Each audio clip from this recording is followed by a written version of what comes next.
2024 August నెల 1వ తారీఖు నుండి 31వ తారీఖు వరకు ధనస్సు రాశి ఫలితాలు. ధనుర్మీనములకు అధిపతి గురువు. సరిగా చెప్పాలంటే ఈ ధనస్సు రాశి కూడా పూర్తిగా బాగాలేదు. ఈ ధనస్సు రాశికి ఒక్క శుక్రుడు తప్పితే ఏ గ్రహం బాగలేడు. తర్వాత ఈ ధనస్సు రాశికి ఏలినాడు శని అయిపోయింది, కానీ కుంభంలో ఉన్న శని మకరంలోకి వక్రించి వెనక్కి వచ్చాడు. కాబట్టి ధనుస్సుకి చాలా కష్టదశ, ఇబ్బంది టైము.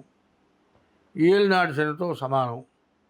కాబట్టి ఈ రాశి వాళ్ళు శని, గురువు, కుజుడు ఈ 3 గ్రహాలకి కూడా పూర్తి శాంతి చేసుకోవాలి.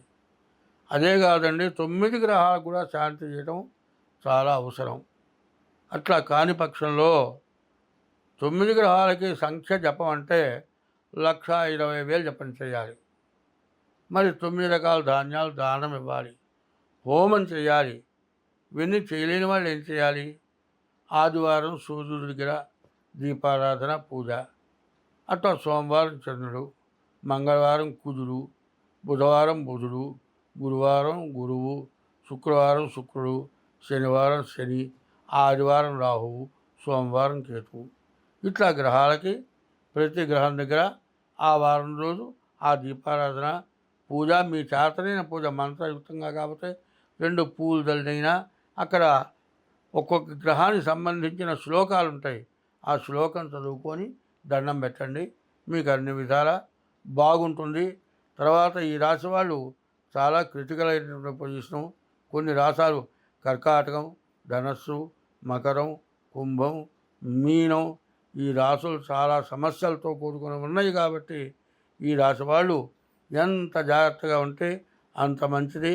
తగిన శాంతి, ఎందుకంటే తగిన శాంతి చేసుకోమని చెప్పేది. ఎందుకంటే లాభం వస్తుందని మాత్రం నమ్మద్దు. మీ లాభం కోసమో, మీరేదో మూటలు సంపాదించడం కోసమో నేను చెప్పటం కాదు చెప్పేది.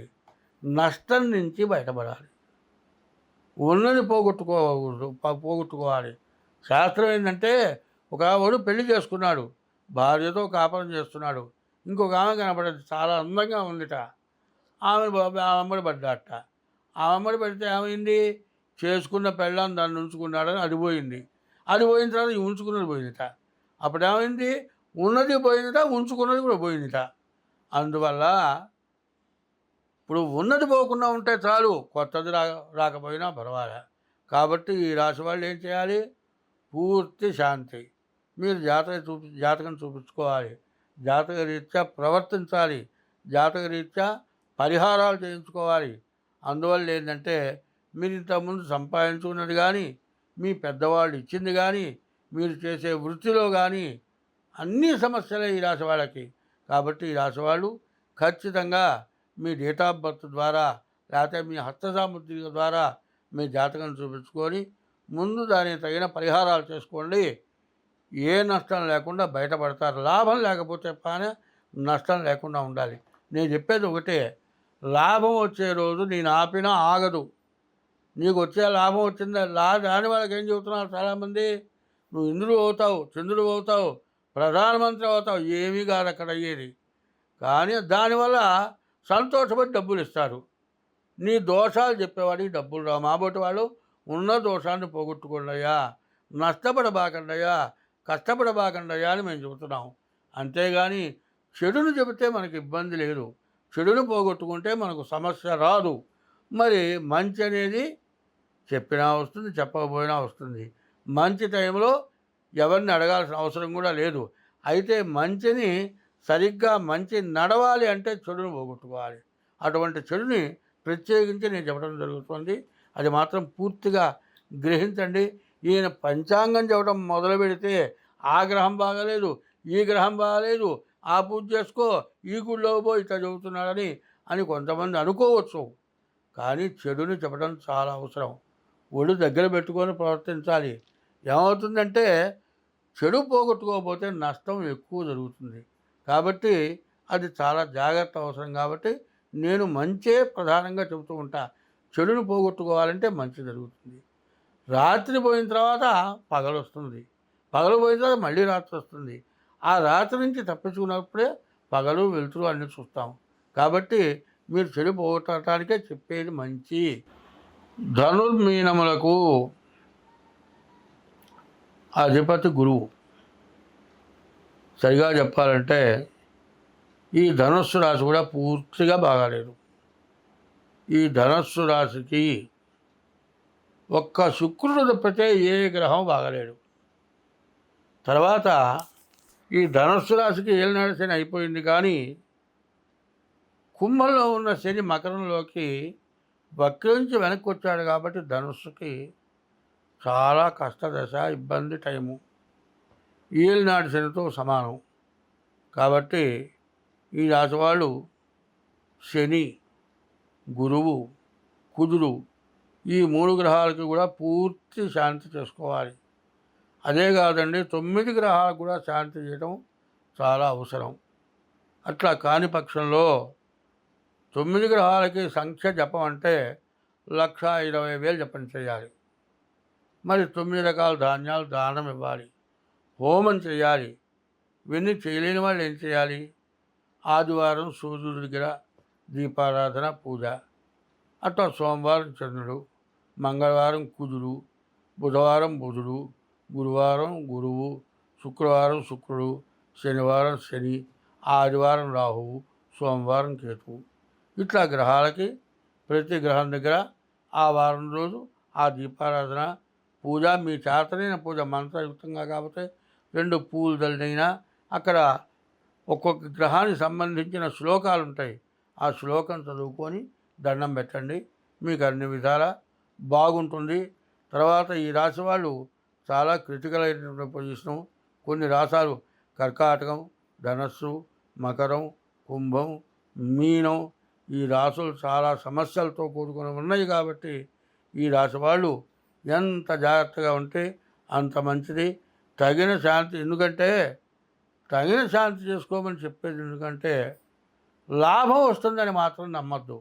మీ లాభం కోసమో మీరేదో మూటలు సంపాదించడం కోసమో నేను చెప్పటం కాదు చెప్పేది. నష్టం నుంచి బయటపడాలి, ఉన్నది పోగొట్టుకోవాలి. శాస్త్రం ఏంటంటే ఒకడు పెళ్లి చేసుకున్నాడు, భార్యతో కాపురం చేస్తున్నాడు. ఇంకొక ఆమె కనపడేది, చాలా అందంగా ఉందిట. ఆమె అమ్మడి పడ్డాట. ఆ అమ్మడి పడితే ఏమైంది? చేసుకున్న పెళ్ళాన్ని దాన్ని ఉంచుకున్నాడని అది పోయింది. అది పోయిన తర్వాత ఉంచుకున్నది పోయిందిట. అప్పుడు ఏమైంది? ఉన్నది పోయిందిట, ఉంచుకున్నది కూడా పోయిందిట. అందువల్ల ఇప్పుడు ఉన్నది పోకుండా ఉంటే చాలు, కొత్తది రాకపోయినా పర్వాలే. కాబట్టి ఈ రాశి వాళ్ళు ఏం చేయాలి? పూర్తి శాంతి.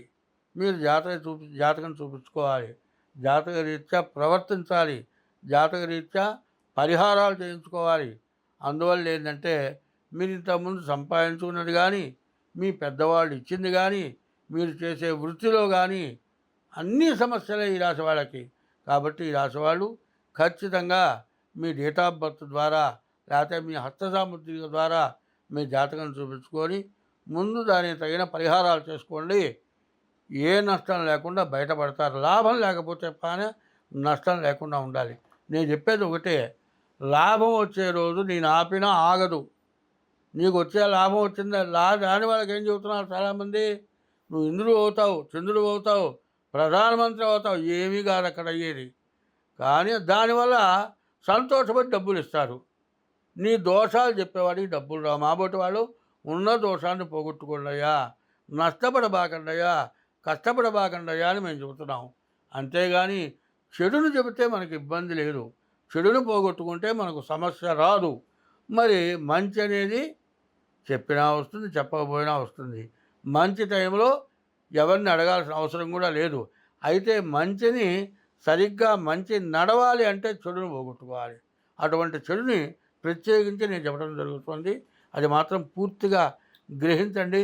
ఈయన పంచాంగం చెప్పడం మొదలు పెడితే ఆ గ్రహం బాగాలేదు, ఈ గ్రహం బాగాలేదు, ఆ పూజ చేసుకో, ఈ గుళ్ళో పోయి ఇట్లా చెబుతున్నాడని కొంతమంది అనుకోవచ్చు. కానీ చెడుని చెప్పడం చాలా అవసరం. ఒళ్ళు దగ్గర పెట్టుకొని ప్రవర్తించాలి. ఏమవుతుందంటే చెడు పోగొట్టుకోకపోతే నష్టం ఎక్కువ జరుగుతుంది. కాబట్టి అది చాలా జాగ్రత్త అవసరం కాబట్టి నేను మంచే ప్రధానంగా చెబుతూ ఉంటా. చెడును పోగొట్టుకోవాలంటే మంచి జరుగుతుంది. రాత్రి పోయిన తర్వాత పగలొస్తుంది. పగలు పోయిన తర్వాత మళ్ళీ రాత్రొస్తుంది. ఆ రాత్రి నుంచి తప్పించుకున్నప్పుడే పగలు, వెలుతురు అన్నీ చూస్తాం.